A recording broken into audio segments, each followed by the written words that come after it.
welcome to the Best Ever You Show. I'm Elizabeth Hamilton-Guarino here with Kris Fuller. And look who we have, Jack Canfield and Miriam Laundry. How amazing is that? Thank you so much for being with us. My pleasure. We're so Thank happy you. to have you. Happy to be here. Yeah, amazing. So, all right. So Jack, I think everybody knows Jack Canfield and Miriam, but we're going to just take a moment here and record a little bit about who they are. Jack Canfield is an award-winning speaker, internationally recognized leader in personal development and peak performance strategies. He's the author of the Chicken Soup for the Soul series. Now, I got to get this right.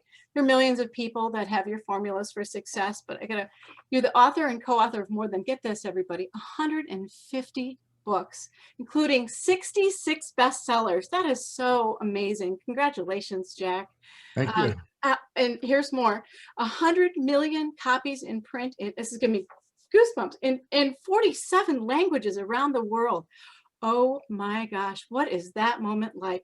And the Success Principles, of course, has been hailed as the new self-improvement classic. So what's that like to, hang on, Miriam, 1 second. What's that like to even just have that first one hit a bestseller? Well, it's exciting. I mean, you want your books to reach people. You want the work you do to make a difference. And so I just remember the first book I ever wrote back in 1976 was 100 Ways to Enhance Self-Concept in a Classroom for Teachers. And it came to the post office box, and I opened it up in the post office, and I'm showing people I don't even know, look, my book, look, my book. Yeah, so you know.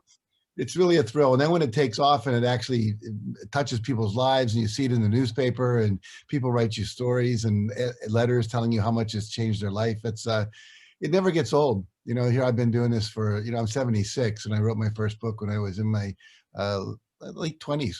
And now I still get excited when people say, your book changed my life. I wrote a book because of you. I saved my marriage because of you. And my daughter stopped taking drugs because of you. My kid went back to school. That just is very fulfilling. And so I'm excited. I love it. Yeah, you can tell. All right, Kris Fuller, you're going to introduce Miriam. Awesome. I can't wait to introduce Miriam. We're so happy to have you here as well. Thanks, Jack, for sharing, and thanks, Elizabeth. So I'm going to tell our viewers about Miriam. Co-author Miriam Laundry is a sought-after speaker at schools nationwide. So you're in there at those schools talking it up at a girl. She and Jack Canfield collaborated to write The Big Bad Bully and I Can Believe in Myself. Miriam is also the author of I Can Make a Difference and I Can Be Me. And I love this. You set a Guinness World Record for the largest online book discussion in a 24-hour period. And get this, you guys, more than 100,000 children and adults participated in the promoting of positive mental health. 100,000 people. That must have been a lot to manage and navigate, but what an incredible achievement. So Guinness World Record, fantastic. And your books, Miriam, have also received numerous book awards, including a Mom's Choice Award and a Reader's Favorite International Award.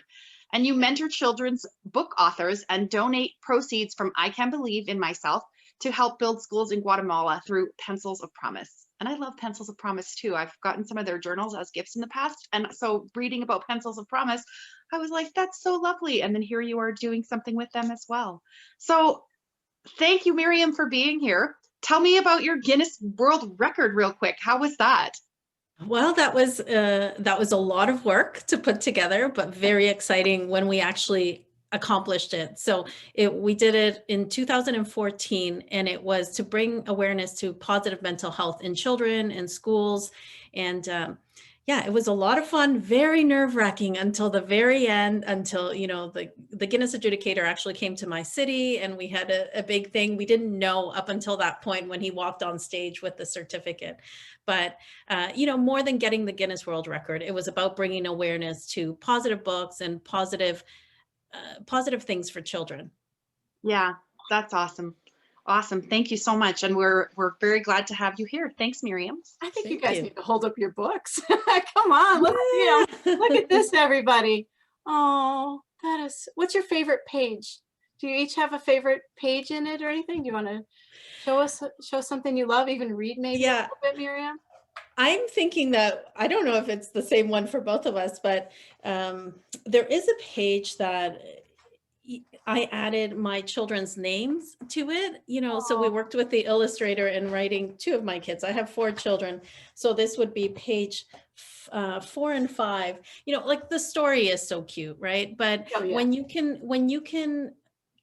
add your children's names, and this was a sneaky thing that we did, we talked to the illustrator and the publisher and they were fine with it. But when my own 8-year-old looks at the book and he sees his name hidden in there, it's a lot of fun. And we did this for Jack's grandson also. So you can see right there, students' names, and then Lucas is my son, and Aiden is my son, and then Ozzy is Jack's grandson. So that's just a fun thing, you know, something that we can talk about. And of course, as soon as my son saw it, he's like, there's my name. Yeah, I can relate. I'm a mom of 4 boys. Mine are older though. They're 19 to 25, but we have so many kids' books. So we're adding this one, even though they're older, and they all read them still too. It's funny. All right, Jack, what's your favorite? Well, I think it's this one here where Molly, the star of the show here, she doesn't believe she can do what she's asked to do, which is come to school and do a show and tell. And finally, she realizes that she can. She chooses to believe she can, and she takes all of her I can'ts and she runs them through a paper shredder. Yeah, it's perfect. Just that look on her face of like revelation, you know, I just love it. Okay, Kris. I know you got. So we are going to jump into questions. I'm actually just going to start with Jack. I'm a lover of all the chicken soup for the soul, everything, but now you're writing children's books. So what inspired you to step into the arena for kids? Well, I had written one book for kids when we were doing Chicken Soup for the Kid Soul, but it was a collection of stories. And then really these 2 book ideas that we did were really Miriam's idea. She had taken a seminar with me in California, and we do an exercise where we have people say, I can't, like a list of, we go back and forth, Kris, if it was you and I'd say like, I can't lose that last 10 pounds. You might say, I can't stop smoking. I'd say, I can't find the time to clean my room up, you know, whatever. We just go back and forth. And what people realize is by the time they do that for a minute, they feel really depressed. All that I can't kind of weakens you. And then I have them change it to I won't, you know, and they realize, oh, it really is a choice. I won't clean my room up. I won't answer my emails. I won't lose the last 10 pounds. And so then we switch that to I can. So we eliminate the word can't from your vocabulary.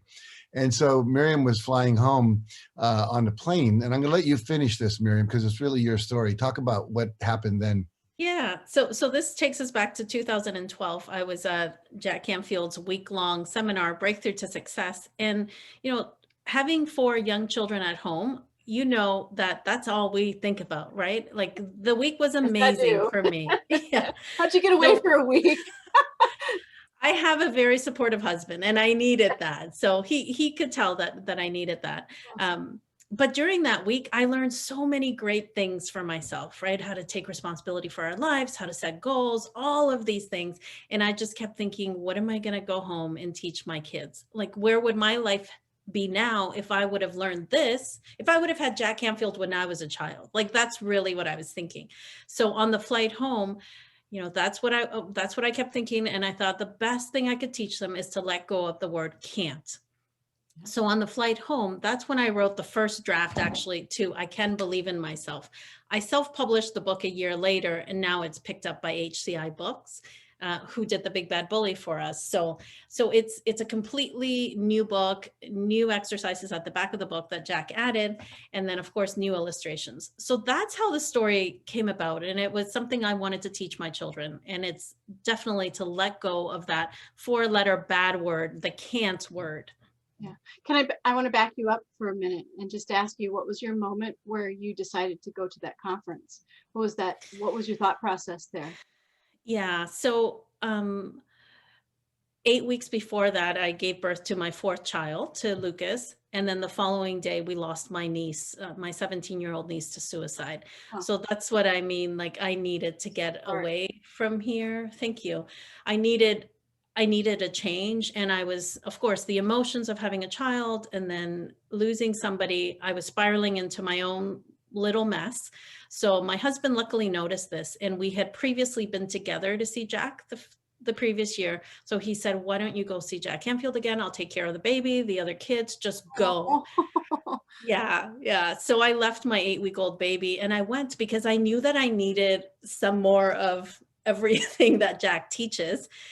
So I'm a huge fan, obviously. First, when you talk about Chicken Soup for the Soul books, I loved those books growing up. And then when I went to see Jack and he's teaching the success principles, I was taking so many notes. So my husband luckily knew that and I went back. That's what got me there that week. Perfect. And I know Kris loves Jack's books too. They changed Yeah. his life. I do too, of course. Yeah. Tell That's about right. it. I love them. I remember getting one as a gift when I was a young girl as well. And the first story I read, I just was crying and my mom's like, are you okay? And I was like, this is beautiful. Look what this woman did. And I just felt like I could feel the emotion just jumping off the pages. And then for me, because I am very sensitive, I love that they're just like 3 pages, 4 pages. And then I could like read one and take a break. And then as you expand it into other things, like I have a cat, I have the cat lovers one, I golf, I have that one. And so they fill my bookshelves and they have brought me joy over the years. And so I thank you for that. And so Miriam, I relate to you when you're like, I needed more Jack. I'm like, isn't that we need to say that for all of us, but thank you for sharing as well, your experience with your loss. And that's such a hard thing. So our hearts go out to you. In looking at that and looking at your writing the books here and stuff too, like when you look at your 4 children and then you have a niece who's gone through this horrible, like, what advice do you have for parents who are looking at their children and like their self-esteem and their self-worth? Because I think that is one of the huge central topics around your whole book, right? The I can is from within. And so what do you say to parents who are like, how do I help my children? Yeah, well, I'll tell you my perspective. There's so many things that you can do, and I'm sure Jack is gonna share a lot from that. But one of the biggest things is to be there for them, to really be there and to listen to what they're saying, to give them a space to speak. And this is what's on my mind right now. So this is what I'm going to share about. Jack and I recently did some lives on Instagram, and one of the tips was to do a heart talk. So to sit around with your children and to have a little object that goes around. And for us, we've been doing it for the last 3 weeks now. We have a little teddy bear that we just throw from one person to one person. So we're a family of 6, and we do it on Sundays after church. We just sit there. And it gives, so what it is we're asking the question, what's up for me or what's up for you? So the kids are sharing what's happening in their lives. And at first they weren't sharing too much, but by the second, third time that teddy bear comes around, like the girls are opening up, my teenagers are opening up. They're talking about friendships. They're talking about struggles, one going off to university next year, my son talking about his sports, but it's just time for them to talk, for all of us, right? And as parents, we're also sharing what's happening in our lives, but giving them the space to just be themselves, to talk about what's happening. My husband last night said to me, our 16-year-old daughter does not share very much. But the last couple of days, she's been talking to my husband a lot and just sharing just more things that are on her mind.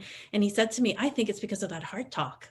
So just giving them that safe space to hear them, and then to be able to provide feedback if you have some, or just being able to talk. I think that's really important. Love it. Yeah, another thing we teach is what we call dinner table conversation.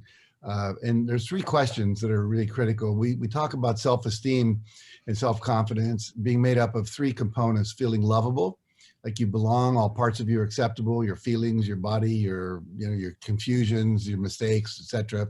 And then you're capable, meaning you can do things, you can make things happen, you can get good grades in school, you can kick the ball through the net in soccer and so forth.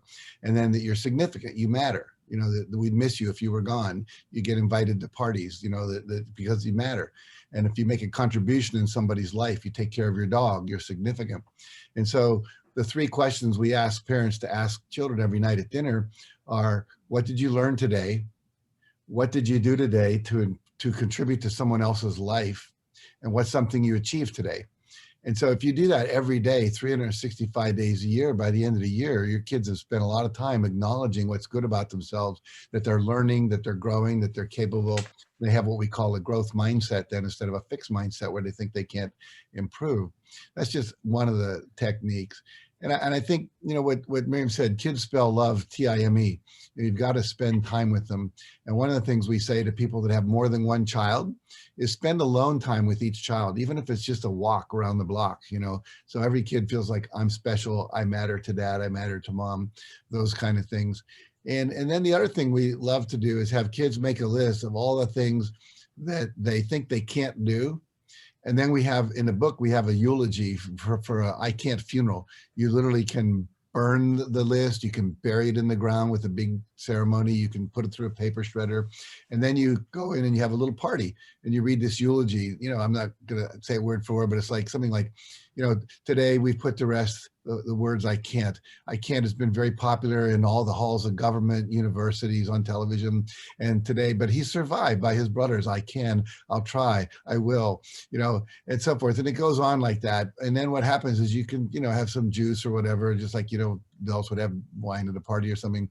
But those rituals actually make a huge difference. And then make a list of all the things you can do and help the kids realize you forgot this, you forgot that, you forgot this. And they begin to realize, wow, there's a lot I can do. 2020 has been really interesting.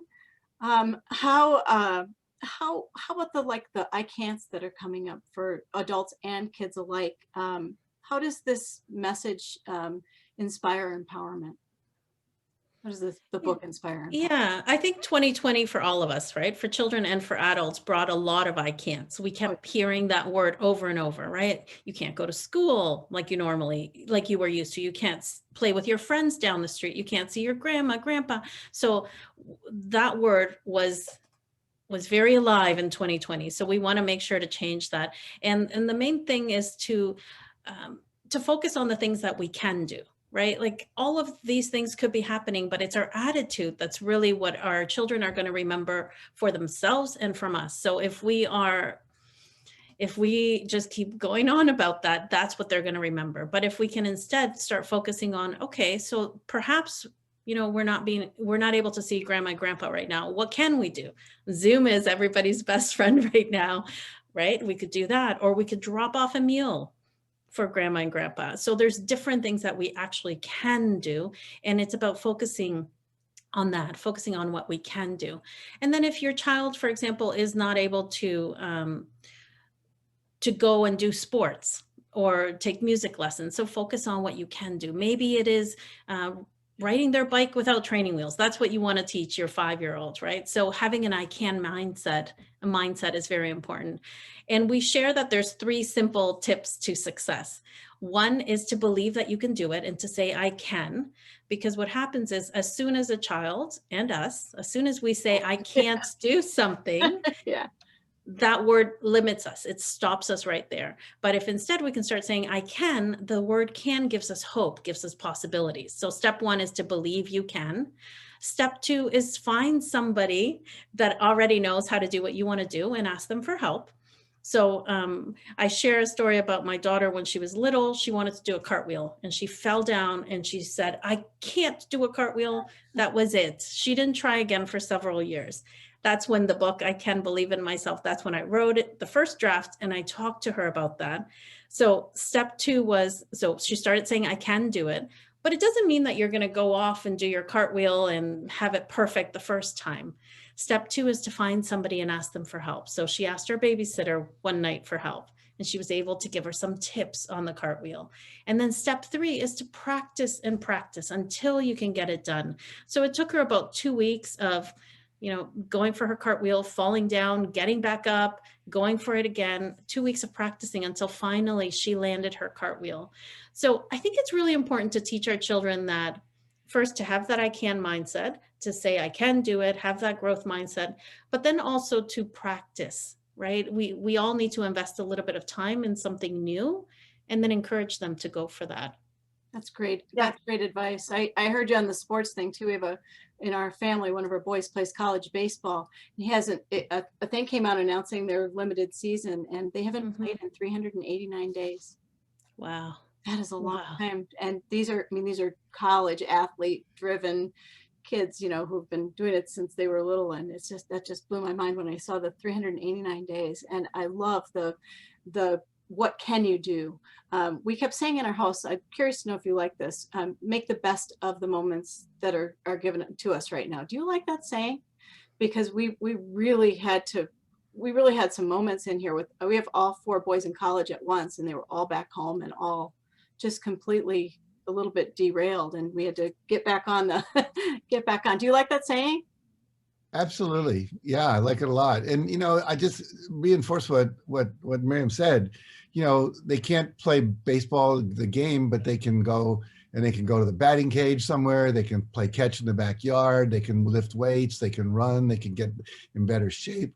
You know, someone once said, everyone's going to come out of the pandemic either being a hunk, a chunk, or a drunk. They're going to put on weight, or they're going to lose weight because they worked out so much, or they're going to drink too much alcohol. But the idea being, we have a choice of what we can do. And there's still a lot of things you can do. And I would just add one more thing about learning. I just read a book recently on the secrets of peak performance by a guy named Stephen Kotler, who studies people like this. You know, they surf these 50-foot waves, and they climb Mount Everest. And they do things that most of us would never consider doing. And he said, one of the main things of learning anything is going through frustration. You have to realize that frustration is required. And when kids get frustrated, they usually misinterpret that, meaning I'm not good at this. I'll never be good at this. I can't do it. Why can't I do it as good as my older brother the first time, hitting the basketball into the net, or, you know, I remember teaching my kid to play volleyball, and Christopher, and, you know, he couldn't stand way back at the line and hit the ball and make it go over the net. It was just too far. So I started with him 1 foot away, hit the ball to me, hit the ball to me. And then I said 2 feet away, hit the ball to me, 3 feet. And if you just break it down into little tiny steps, what can happen is eventually he was able to hit it over the net, but it took, you know, weeks for that to happen. And I had to tell him, look, you are frustrated. You know what? That proves that you're going to be good at this, because you wouldn't be frustrated if it didn't matter to you. And so you reframe it so that they realize it's part of the process, not a stop sign to give up. Yeah. You know, I always think interviews are meant to be when you bring up gymnastics and volleyball, because Kris and I are both, I was a competitive gymnast and she was competitive volleyball. So Oh, Yes. I know the cartwheel. I know that moment, Miriam. Oh, yes. I've had 3 volleyball players, Oh, 2 of them still. Yes. Yeah. But I think that's really important. Just teaching them resilience. Not everything is going to work out the way we had planned, but that's okay. How can we find the positive? And that's something I'd like to, you know, ask my students and my kids, what's something positive that came out of 2020? Like, there are a lot of positive things. So it's just where our focus goes.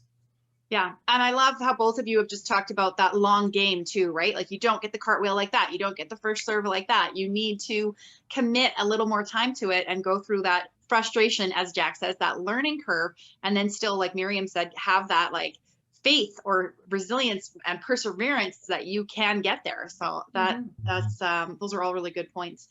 You know, I know in the back of the book you also have activities, and I was hoping that you could describe 1 or 2 of those for us and tell us what those activities are like. Maybe I'll get Jack to start with that. Well, we talked about one, which is the I Can't funeral, where you literally have the kids make a list of all their I can'ts, and then we either bury it, burn it, or, you know, run through a paper shredder and read the eulogy. We have another one that's really interesting, is the kids make a card that says I can on it, and they have to bring that somewhere every day, either to dinner in the house or to school. And what happens is they usually lose it. And the challenge is, you know, what can you do if you really commit? If you really commit to it, you know, and, you know, some of these schools have these exercises where they give you an egg, and you got to take care of that egg for a semester. You can't let it get broken, you know, and they talk about, you know, if you're going to be a parent, you know, if you can't take care of an egg, how are you going to take care of a kid? And I was thinking about Miriam's husband, who said after a baby was 8 weeks old and said, you go away for a week. That's a loving husband. great husband. But yeah, and then taking every I can't and turning into what would be the opposite I can.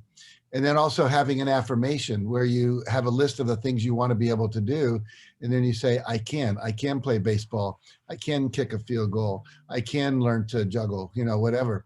I teach all my kids how to juggle because it's one of the things that nobody thinks they can do. And once they do that, and it's very easy to learn, you can learn in a week if you know how to do it. And what happens then, they begin to have this I can. People that take Tony Robbins' firewalk, what's the big deal? You're never going to walk on coals at a barbecue. I mean, that's not like a learned skill that's going to serve you well. But what happens is you get to do something you didn't think you could do, and you get to the other side and you go, oh my God, I didn't think I could do that. What else do I think I can do that I can do? And you begin to like start to do all the things you're afraid to do because you realize you can. So there's that exercise in there as well, having affirmations. And so it just, there's a number of things. I would say one other thing we recommend parents do is have 2 pictures in your children's room. One of something they do that they do well, like in your case, maybe him in his baseball uniform or somebody in their cheerleading squad uniform or whatever. And then something where there's a picture of the family with them in it, everyone looking happy so they feel lovable. So lovable and capable. Those 2 things. Every night they're getting that subliminal message, I'm good at something and I'm loved. Oh, I love that. That's a fabulous idea. Mm-hmm. I was just going to say, I think Jack has covered a lot of great ones, but I'm going to share about Shreddy. So Shreddy is a character in the book. He's a paper shredder. So the story is about Molly, right there, who has been chosen as the star of the day at school, and which means that she has to get up in front of the whole class and talk about her show and tell. But she's so afraid, she keeps thinking, I can't speak in front of the class. So in the end, she has to work through it and notices that her friends are also saying, I can't do different things. And she decorates a paper shredder. With the teacher's help, she decorates a paper shredder and calls it Shreddy. So this is her show and tell. And I'm going to mention that because just this morning, I got an email from somebody that has our book already. It just came out last week, but she has it. She's a teacher, and she decorated a paper shredder in her classroom and had the kids do what the book says. So that's one of the activities you could do. Let's see, where is Shreddy there? He's a paper shredder. Yeah, that's just decorated. And you can have your children, or if you're a teacher, your students all write something that they feel that they can't do. And then they come up one by one and feed it to Shreddy, right? It's a way of seeing that can't, shredded, cut, ripped up, burned, like Jack was saying, like if you're going to have that in your backyard, it's a way of seeing it, it's gone now. And then after, you should also get them to write that as an I can statement. So I can get an A in my math test. I can make the volleyball team or the soccer team. So I really like that activity. And I love to see now that teachers are incorporating it and sending us photos about it. I'll have to send that to you, Jack. Yeah, I want to see it. Thing you don't know, Miriam, is I think I sent you the sheriff of Santa Barbara County, where I live in California. They do a children's reading day, which was a few days ago, and he read our book on television to all the kids in Santa Barbara County. Oh, yes, it's the read out loud day in America. Yeah. That was really neat that he chose I Can Believe in Myself to do that. Yeah. That's very special. Awesome. We love hearing that. That is awesome. So congratulations on that for the read aloud. So good. Miriam, when you held up the book there, I could see all of your children. They're multicultural. So how important was that to you and Jack in writing this book? Yeah, that was really important. And I'll share for me, both my parents are from Bolivia in South America. So growing up, I did not see Hispanic children in children's books. And I really wish that I would have. I think that would have helped me feel like I fit in more, like I was a part of, at home we spoke Spanish, we ate different food. If I would have seen that in books, I think it would have helped me with my self-esteem, my development, all of that. So when we were putting this together, Jack and I spoke about that and about adding different ethnicities to the story. I'll let Jack talk about that, but we have a little girl, Maria, who is from El Salvador. It doesn't say that in the book. As an author, you need to know this about your book. So I know that she's from El Salvador. We have an Asian American child and then African American children and the teacher. So Jack, I taught in an all-black high school for a year in Chicago, and then I worked for the Job Corps, which was primarily Native Americans, Hispanic, Puerto Ricans, and Black people from Chicago and from around that area. And so always been important to me. I mean, when I was teaching, there was no Black history in the history book. So I had to buy a book called Before the Mayflower as a paperback and give that to all my students as an ancillary textbook so they could know that they were in the history. You know, people say if you can't see you, you don't think you can be that. You know, now we see Kamala Harris, and little girls are going, wow, I can be not white as a girl and a woman. Maybe I can be vice president. Maybe I can be president, you know. Yes. And black boys could say I can be president because of Barack Obama. And so I think that's important, that kids see themselves in the books and that they know that they're included, they're part of it, they matter. That's that significant thing we talked about before, that I'm lovable and significant. So it was a big issue for us, and one we were very conscious of, and asked our illustrator to include all of the different ethnic groups in the book. Beautiful. I can very much relate to Molly. Can we go back to Molly for a moment? I would say that speaking in front of people is not my favorite thing, but I can, but I did have I can't for a really long time. Can you help us through that? Because that's public speaking is a thing people don't seem to really love. Now, Kris over here, she's up in front of the audience all day long. But you know, I think some help with people who struggle to do anything in public would be really lovely. And I know the book, yeah. See, I'm struggling right now. I'm like, blah, blah, blah. When you look at all the research, the number one fear of the most people have, fear is called fear of public speaking, fear of speaking in front of a group. Number third fear is fear of dying, which says most people would rather die than speak in front of a group, you know. So, and I actually did some research on this. Fear of drowning, fear of snakes, and fear of the dark are the top 5 fears. And I used to tell a joke, and I would say, you know, there was this guy and he had to give a speech in the dark next to a swimming pool full of snakes on top of a tall building, you know, because the fear of heights is another one. But that's not really true. But all those fears are true. But number one, fear of public speaking. And so the big fear is not the speaking. The fear is the response you're going to get from people, that they're going to judge you. You're going to make a mistake. They're going to laugh at you. You'll feel shamed. You know, you'll be embarrassed. You'll want to run out of the room. And so what most people do, fear is all created by imagining something in the future that hasn't happened yet. Even if there was a snake in your room slithering toward your desk right now, in order for you to feel fear, you'd have to imagine it biting you. Because if it wasn't going to bite you, there's nothing to be afraid of. But you have to go into the future. That hasn't happened yet. So fear of public speaking is fear of something you haven't done yet. It's not happening yet.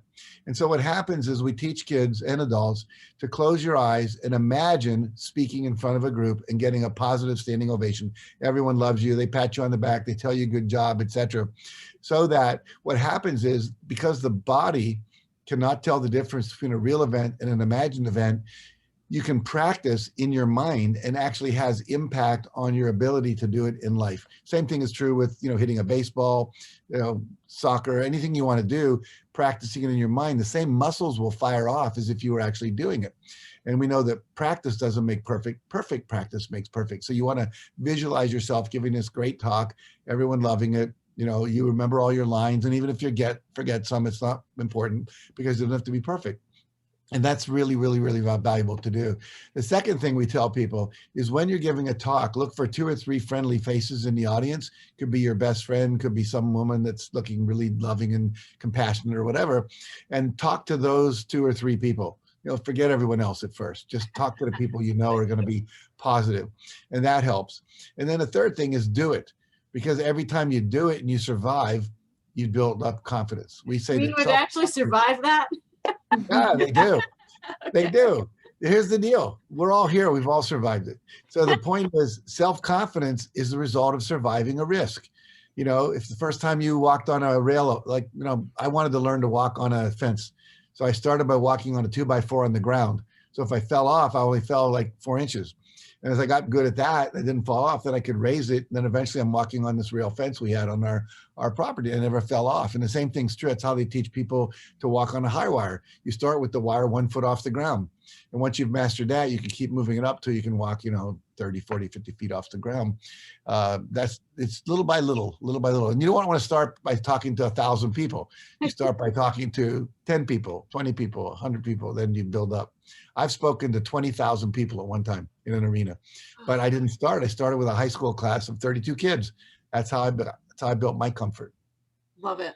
Yeah. Even at 51 years old, like it's even age is a factor. Yeah, I think, I think some of the things like, oh, I don't know if I should do that. Or I don't know if it's necessarily I can't, but it's like, oh, should I, kind of thing. So that's really, really helpful. Yeah. I heard you loud and clear there. Thank you for that. Mhm. I appreciate Yeah. that.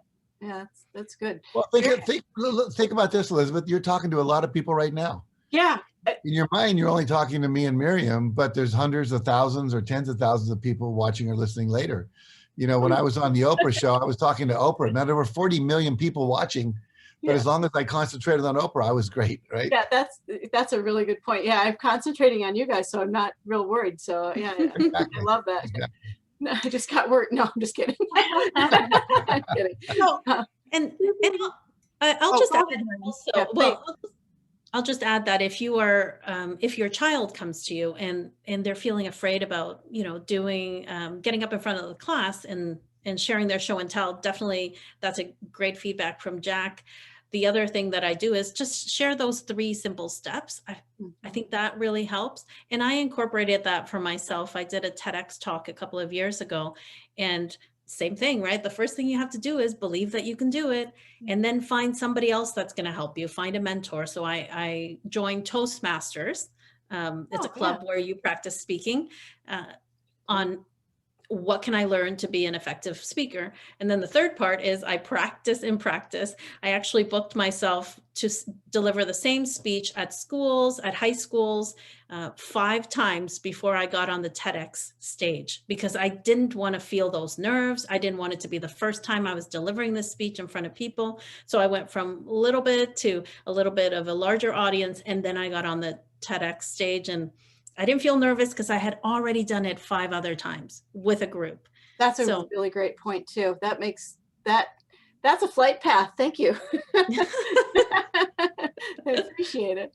It's so good. And I love too, you've circled around a few times where you're like, find someone who's done it, find someone who can show you or whatever. And I love that collaborative vibe. And I'm dying to know, how did this collaborative vibe come to be? So Miriam and Jack, obviously Miriam, you're like, I was a fan, and now you're a collaborator with Jack. And so tell us the story. How did you decide to collaborate on this book together, and how did you guys get that partnership going?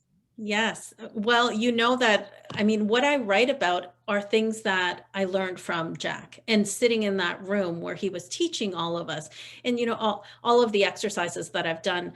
So when I wrote the 4th book, which is The Big Bad Bully. So yeah, The Big Bad Bully, I was inspired to write this when my daughter, who was a 6th grader at the time, came to me, and she was in my bedroom in front of a full-length mirror saying things like, Mommy, why is my hair so frizzy? Mommy, why are my legs so short? Why do I have so many pimples? And nothing that I was saying to her would make her stop. She was just in that, like just putting herself down, until finally I went up to her and I said, stop it. You are bullying yourself. And she stopped talking, and I could see that she understood what I was talking about. So after we had a conversation, and I actually taught her one of the exercises that Jack had taught me, and it's in the back of the book. It's called the mirror exercise, how to stand in front of the mirror every night and talk to yourself kindly. Jack can take us through the process, but basically is to love on yourself and to talk about all the good things that happened that day and all the good things about you. So after I talked to her about that, I taught her the mirror exercise. That night, I just started writing this story, because I thought, well, it was a new concept for her. Kids learn about how bad bullying is, and it's so bad to bully somebody else, but she had never thought of it as if she was bullying herself. So when I wrote that story, I was ready to send it to a publisher, a traditional publisher, and I just wanted to think bigger. I allowed myself to think bigger that day, and I thought, okay, if I want so many children for this book to reach so many children, I have to think bigger. So I thought, I'm gonna send Jack an email and ask him if he would like to co-author this with me. I mean, he's taught me to ask for what you want, and I thought the worst he could say is no, and I'll be, I'm in the same place as if I wouldn't have asked him. So I sent Jack an email and I asked him if he could co-author it. Luckily, he loved it, and I'll let him go on from there. No, I did love it. I'd love it. For me, I think one of the big challenges in our culture is we don't teach kids the things they really need to know sometimes. Like nobody ever got divorced because they didn't memorize the 5 exports of Brazil or the 4 causes of the Civil War or whatever. You know, they didn't learn how to communicate. They never learned how to manage their emotions. They never learned how to balance a checkbook. They were financially illiterate. You know, there's so many life skills they're not learning.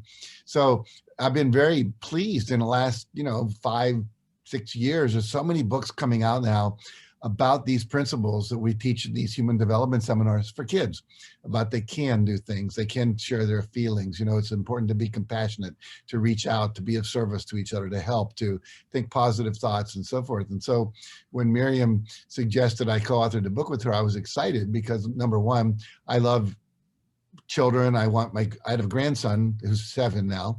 And so when she asked me, he was younger, and I thought, oh, I have a grandson. This is perfect. I can write for him as well as for everyone else. I want him to learn these messages. And so I said yes. And we did a little bit of re-editing of some of the dialogue in the book. And then I added all the exercises in the back of the book. And we found this amazing illustrator, Eva Morales, and the rest is history. And we're going to do some more books as well. So it's been a great collaboration. It's really a lot of fun. I love this whole group of people that get to grow up with Jack and Miriam. How wonderful. That makes an impact. And because, I was thinking, and this might be too much information, but, Kris and I have both been pretty bullied in our lives. And you have to kind of untrain your brain to think what's sort of said to you so it doesn't carry forth into your adulthood. One of the things that we do every day is together we get up and we do Percolate Daily. And we lead a group just for 5 minutes every day, and we do positive affirmations. Like last month was Fabulous February, and this month is Marvelous March. And we have kids. So we do like, I am fabulous, I am marvelous, I am this, I am that. And we have kids chiming in now. Parents are taking the kids through our stuff. That's cool. It is cool, but it's helped me a lot too, to kind of to just think more. Yeah, because it's adults too. Wives are bringing their husbands, people are bringing their children, all of that. And I love what you said, Miriam, when you said don't bully yourself, because I think that is the part of this is your self-talk and how much you matter, like the pictures in your bedroom, what you're capable of, and that you're lovable, like all of those messages, everything matters, and everything kind of leans in towards that feeling of self-worth and all of the things we're talking about here today.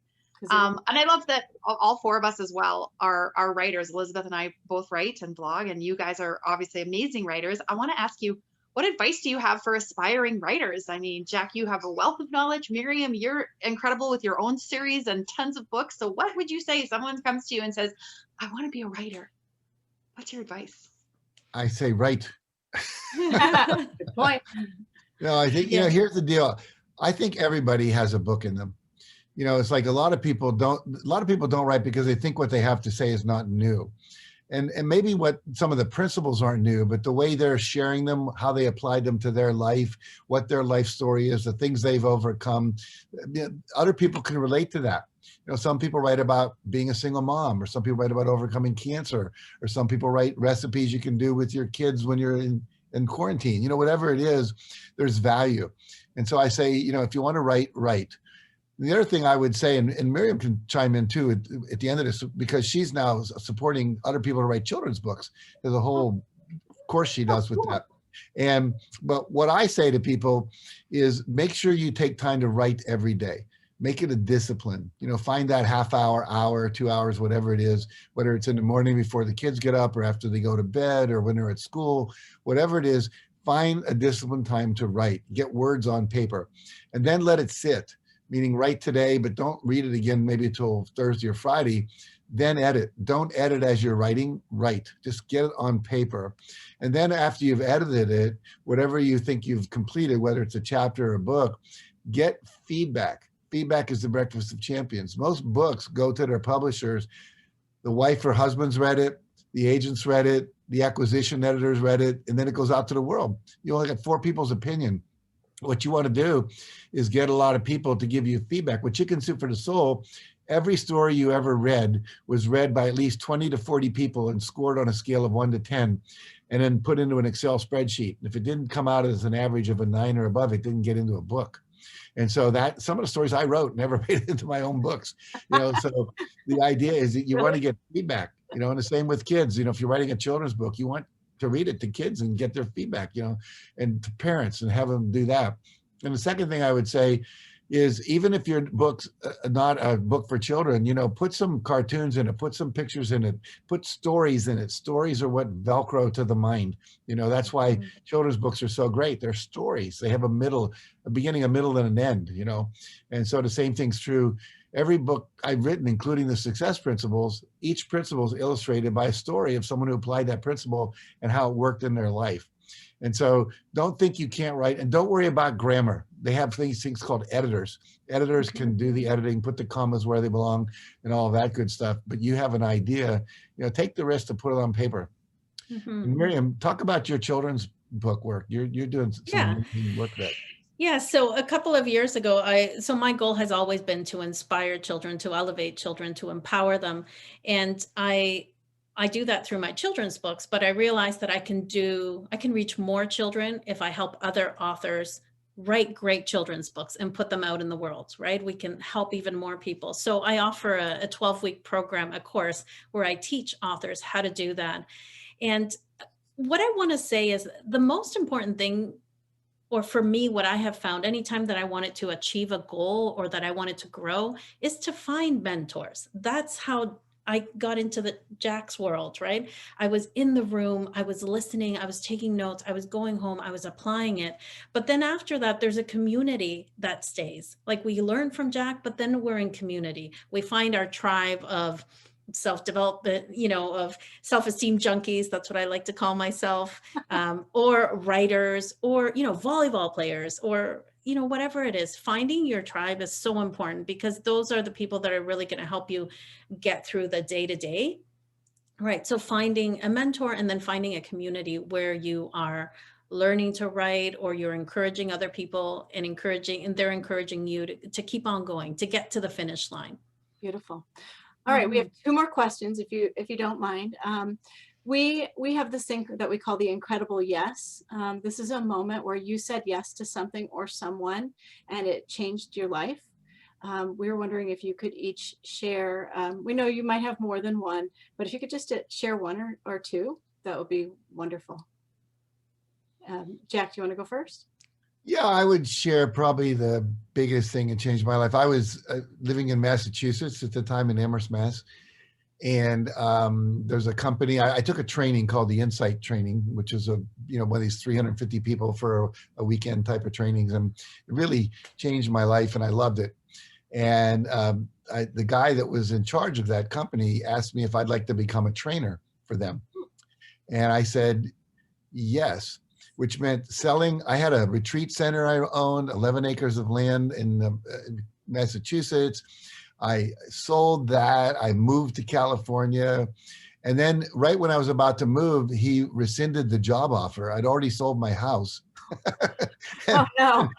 And so then my wife and I decided, well, we're going to move to California anyway. So we moved to California, and I started meeting all these amazing people in this work that I do, which was called human potential, human development, personal growth.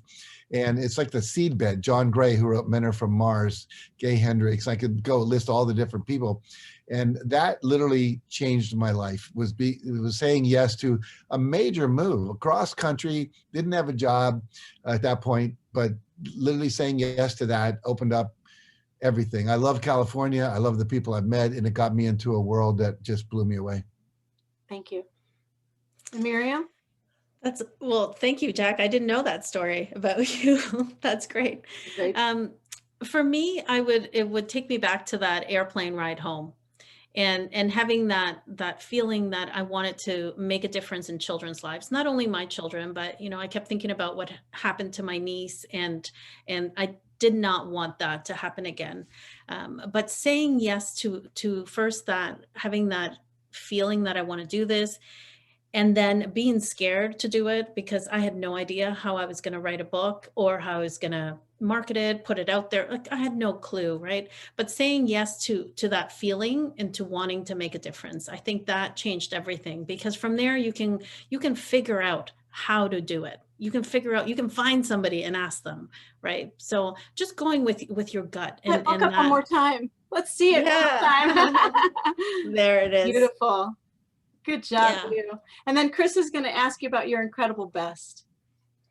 Yes. So when do you feel like you are your incredible best? It could be a moment when you're like, I did this. I know you talked about your TEDx talk or something, but really we just want you to share a moment with us when you felt really proud of yourself, because achieving things and saying I can is really a fantastic thing. But that next part, and you've both mentioned it a little, is that celebration and that feeling proud of yourself, and that it's okay to celebrate and feel proud. So we want to know a time when you felt proud of yourself, when you were kind of at your incredible best in a moment or a time. So I'm going to start with Miriam first on this one, if you don't Ooh, mind. yeah, that's a tough one. But all my thoughts are going around my kids when they've, to our kids, we're mom that drives them around, that doesn't know how to use her phone, that sort of thing. But I'll say I took my teenage daughters, 14 and 16 at the time, to Jack Canfield's course, right? Like I've been talking about this. So I took them a couple of years ago, and Jack brought me up on stage because we were talking about the big bed bully. And that night in the hotel room, my daughter said to me, my 14-year-old said, I didn't know you were successful. Oh. and that felt like, of course she doesn't, right? She doesn't know.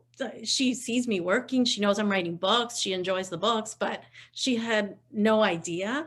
But so that was a moment that I was like, yeah, you think I'm just the mom that drives you around. I got to share with you something about that. I just had that moment with our kids, with you guys. They both went, what? You're interviewing Jack Canfield and Miriam?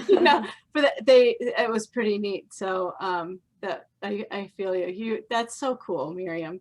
Yeah, that's my world. That's the world I live in with the kids, right? Oh, that's neat. Yeah, and what a cool. I'm gonna hang on, Jack, one second. That's so neat that they got to go see Jack. I didn't know you could do that. Ideas are flowing here. Of course, of course. Oh, that's cool. Yeah, I'll just say one more thing on that. Please. My idea was to take the 16-year-old because I thought 14 was too young, Yeah. but she really wanted to come, so she came. And now I continue taking courses with Jack. He does a coaching program once a week. I get on and listen to him speak, and he has guest speakers. But since my daughters are doing online learning, my daughters sit in my office, and I sent Jack a photo last week. I have 2 chairs in front of me. They're taking notes. They love this world now. And it was just introducing them. I don't ask them too much about it. They have their journals. I just let them listen. And now one of them missed the class last week. Like, she kept texting me, send me the replay, send me the replay.